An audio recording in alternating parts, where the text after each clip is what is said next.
Hello friends, welcome here. कैसे हैं आप सब? Hope you all are doing good. मैं फिर से आ गई आप लोगों के लिए न्यू रीडिंग लेकर। एंड आज की रीडिंग में हम लोग डिस्कस करने वाले हैं नेक्स्ट 7 डेज आपकी फीलिंग्स, आपके पर्सन की फीलिंग्स, उनका नेक्स्ट मूव। जो भी ये कार्ड्स मुझे बताएंगे मैं आपको बताऊंगी।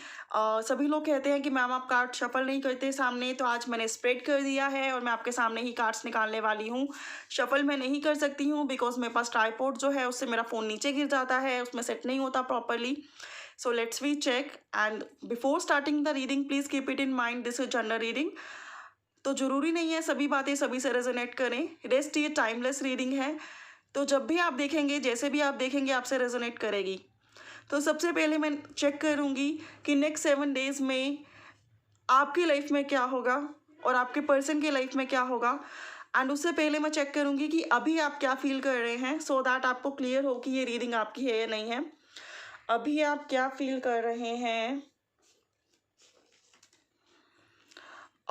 अभी के लिए आपके पास है ये डॉगी है ना मेरा, इस कार्ड पूरे हिला देता है। टेम्परेंस, द एम्परर का कार्ड। एम्परर का कार्ड मुझे ये बताता है कि आप अपने डिसीजन के पक्के हो गए हैं, आप अपने रूल्स और रेगुलेशंस के पक्के हो गए हैं। आपकी डिटर्मिनेशन एकदम स्ट्रांग है, आपका गोल एकदम स्ट्रांग है, आप एकदम फ्यूचर पे फोकस्ड हैं।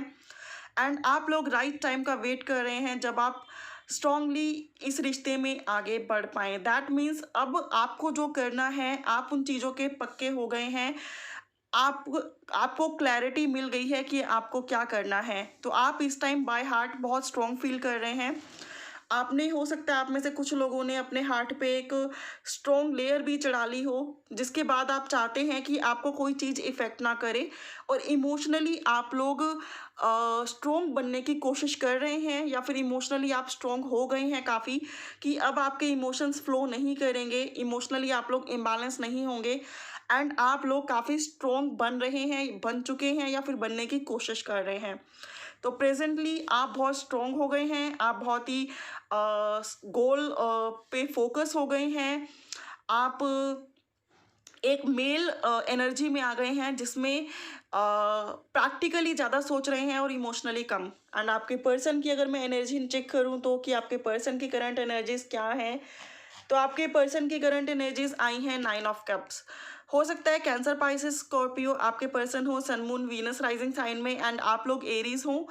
तो आपके पर्सन जो हैं वो इमोशनली आपसे ज़्यादा काफ़ी ज़्यादा कनेक्टेड हैं। उनकी लिए आप उनकी विश फुलफिलमेंट हैं। एंड ये पर्सन इमोशनली काफ़ी बैलेंस, काफ़ी स्टेबल, काफ़ी अच्छे हैं और काफ़ी कंफर्टेबल जोन में हैं। ओवरऑल देखा जाए तो आप भी काफ़ी कंफर्टेबल जोन में हैं, एंड आपके पर्सन भी, दोनों ही काफ़ी पॉजिटिव हैं। एंड अगर स्ट्रॉन्ग वाली एनर्जी चेक की जाए तो वो इस टाइम आपके पर्सन के कंपैरेटिवली आपकी एनर्जीज ज़्यादा स्ट्रॉन्ग है, ज़्यादा बैलेंस है। फ्यूचर के लिए आप लोगों को ज़्यादा क्लैरिटी ऑलरेडी है। एंड आप लोग स्पिरिचुअली भी बहुत ज़्यादा वर्क कर रहे हैं एंड कनेक्टेड हैं। अब नेक्स्ट 7 डेज में मैं देखने वाली हूँ कि आपकी वाइब्स क्या रहेंगी। तो नेक्स्ट 7 डेज के लिए नाइट ऑफ वैंड्स का कार्ड आया है, जो कि मुझे ये बताता है कि नेक्स्ट 7 डेज में या तो आप खुद इस रिश्ते को लेकर कोई एक्शन लेने के लिए अगर सोच रहे हो तो आप इस रिश्ते को लेकर एक्शन लोगे, या फिर आप बैठकर वेट करोगे। कुछ लोग ऐसा भी होगा कि बैठकर वेट करेंगे अपने पर्सन के एक्शन का, कि आपके पर्सन एक्शन लें। लेकिन नेक्स्ट 7 डेज में आप इस पर्सन को लेकर बहुत ज़्यादा पैशनेट रहने वाले हो। रोमांटिक सेक्सुअल डिज़ायर्स आपके अंदर आएंगी। बहुत ज़्यादा चीज़ों को लेकर सोचोगे, एनर्जीज़ को अपनी रोक नहीं पाओगे। एंड बहुत ज़्यादा सेक्रल चक्र आपका एक्टिवेट हो जाएगा। एंड वहीं मुझे लगता है कि आप, हो सकता है आप में से कुछ लोग इम्पेशेंट भी हो जाएं नेक्स्ट 7 डेज में, कि एकदम से मिलना है, बातों को आगे बढ़ाना है एंड इस रिश्ते को विन करना है। एंड इन एंड आउट के स्ट्रक्चर से हो सकता है आप थोड़े से परेशान हो जाएं। तो नेक्स्ट 7 डेज में मुझे ऐसा लगता है कि आप एनर्जेटिकली इस रिश्ते पर बहुत ज़्यादा वर्क करने वाले हो, या फिर आप लोग बैठकर इस रिश्ते के बारे में सोचने वाले हो कि इस पर्सन को कि ये पर्सन वर्क करे। आप उन चीज़ों का वेट करने वाले हो नेक्स्ट 7 डेज में। ठीक है, नेक्स्ट 7 डेज में या तो आप बैठकर देखने वाले हो कि ये पर्सन के एक्शन लेता है, और वहीं कहीं कुछ लोग जो ऑलरेडी एक स्ट्रैटेजी बना रहे हैं एक्शन लेने की, तो मुझे दिखाई देता है नेक्स्ट 7 डेज में आप लोग एक्शन लोगे। और आपके अगर पर्सन की बात की जाए तो कार्ड निकालते हैं। आपके पर्सन भी एनर्जेटिक सेम है। एरीज, लियो, सैज, आप या आपके person sun moon Venus rising sign में हो सकते हैं। एंड मुझे ऐसा लगता है कि आपके पर्सन, अगर आप एक्सपेक्ट कर रहे हैं कि आपको प्रपोज करें, अपने लव को कन्फेस करें, आपको लेकर उनके मन में क्या है फीलिंग्स वो बताएं, एंड आप में अपना इंटरेस्ट दिखाएं, तो ये चीज़ें मुझे दिखाई देती हैं कि इन चीज़ों को लेकर आपके पर्सन सोचेंगे कि हाँ, अब मुझे वर्क करना चाहिए, मुझे एफर्ट लगाने चाहिए, मुझे कन्फेस करना चाहिए, मुझे कुछ चीज़ों को सेक्रीफाइस करके इस रिश्ते में एफर्ट लगाने चाहिए। ऐसे आपके पर्सन की फीलिंग्स हैं for the next 7 days.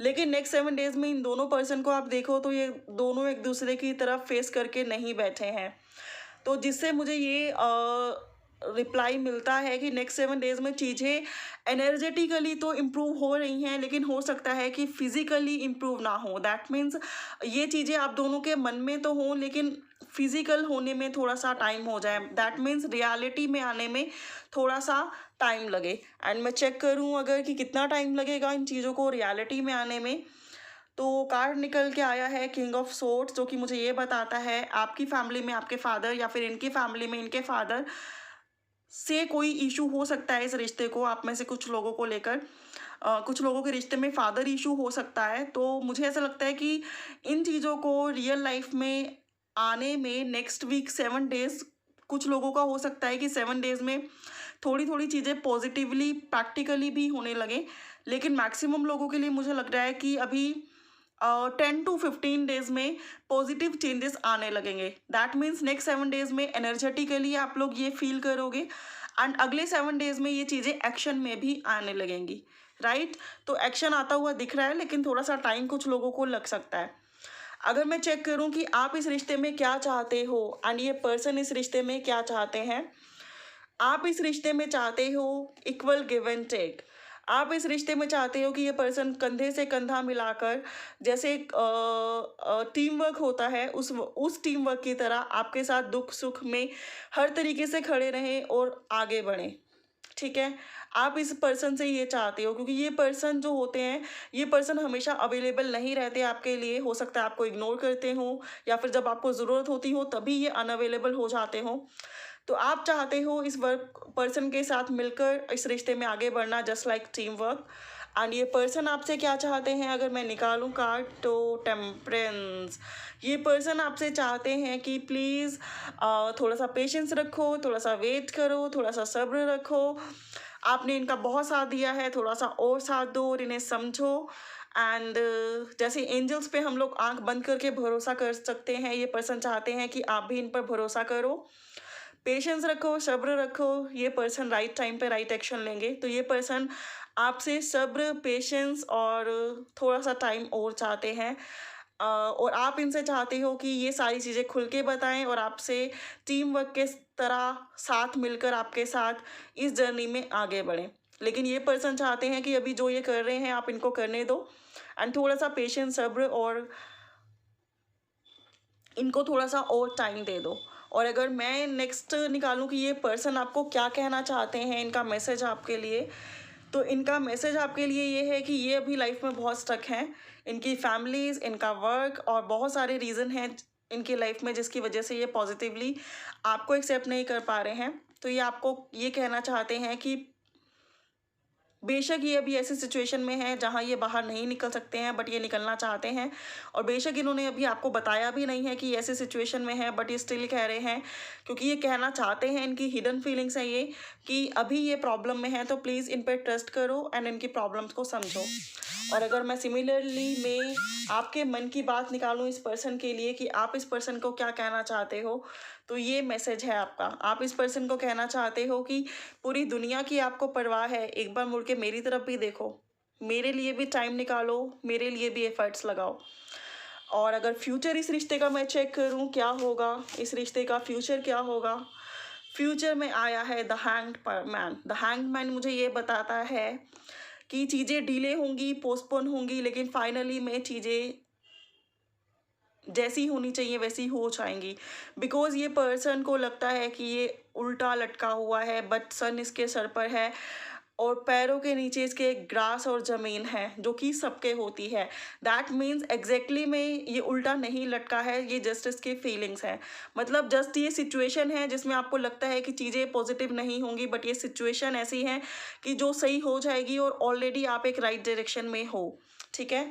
And एक और कार्ड अगर मैं निकालूं तो आप लोग ऐसी एनर्जीज में हो जहां आप एक दूसरे को अगर छोड़ना भी चाहो, मूव ऑन करना भी चाहो, तो मूव ऑन नहीं कर सकते हो, बिकॉज बहुत ज़्यादा एनर्जीज कनेक्टेड हैं, बहुत ज़्यादा इमोशनली, मेंटली, फिजिकली, ऑब्सेसिवली, पॉजेसिवली आप लोग कनेक्टेड हो। आप लोग एक दूसरे के बिना नहीं रह सकते हो। ये लव है, पैशन है, जुनून है, अलग अलग लोगों के लिए अलग अलग चीज़ें हैं, लेकिन बहुत गहरा और डीप कनेक्शन है। एंड अगर आप चाहो भी अपनी फीलिंग्स को सप्रेस करना, ना बताना, अंदर ही अंदर छुपाना, तो आप नहीं छुपा सकते हो। ऐसा रिश्ता है ये। आपके दिल, दिमाग एंड आपके लिए धरती आकाश ये पर्सन ही है, आपकी दुनिया ये पर्सन है। तो रिश्ता बहुत डीप है, इंटेंस है, सोलमेट कनेक्शन है एंड फ्यूचर भी इसका अच्छा है। लेकिन प्रेजेंट सिचुएशन ऐसी है जिसमें आप रिवर्सल फील करते हो, लेकिन एग्जैक्ट में वो रिवर्सल स्टेज हम एवरी टाइम नहीं है और उतनी रिवर्स है भी नहीं जितनी आपको लग रही है। डिवाइन टाइमिंग आने पर, राइट टाइमिंग आने पर चीज़ें वर्क करेंगी। तो ये थे नेक्स्ट 7 डेज में आप लोगों की एनर्जीज कैसी रहेंगी, आपके पर्सन क्या फील करते हैं, आप क्या फील करोगे। आई होप कि ये रीडिंग आपको पसंद आई होगी, रेजोनेट की होगी।